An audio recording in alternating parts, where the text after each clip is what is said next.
Update on the search for the missing submersible, the Titan.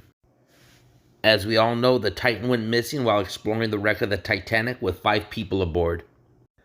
In addition to famous British explorer Hamish Harding, there's also a famous French diver missing, a Pakistani businessman and his son, and the founder of OceanGate Expeditions itself.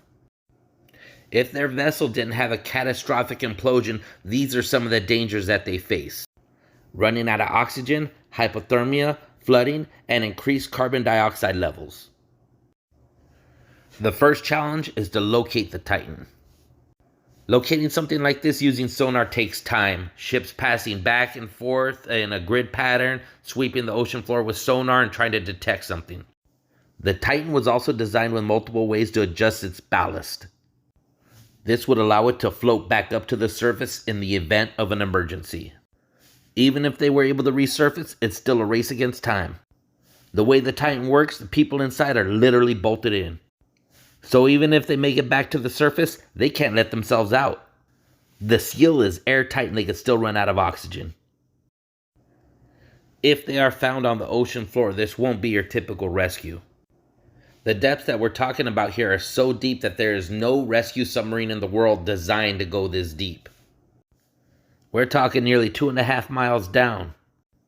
In fact, this is nearly 4 times deeper than the test depth of the deepest diving nuclear sub in the world. It was interesting to learn that communication is the lifeline of the Titan. You see, there is no GPS underwater. So the Titan is literally relying on messages from the mothership above to guide it to the Titanic or tell it where to go. Once that communication is lost, the Titan is essentially swimming blind. A reporter happened to be aboard the Titan when this happened just last year.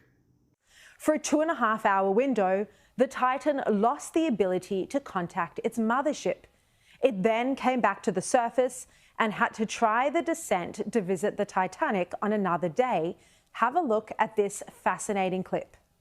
On our 6th day at sea, the weather cleared. The dive was a go, but that was the last of the good news. And I said, do you know where we are? 100 meters to the bow, then 470 to the bow. If you are lost, so are we. There's no GPS underwater, so the surface ship is supposed to guide the sub to the shipwreck by sending text messages. But on this dive, communications somehow broke down. The sub never found the wreck. We were lost. We were lost for 2.5 hours. So once the Titan lost the ability to communicate with its mothership, it was literally swimming blind. Experts agree that there are basically 4 possibilities.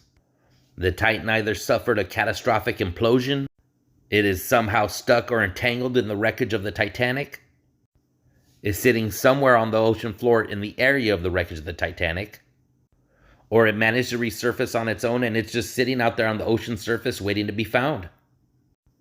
Either way, it's a race against time.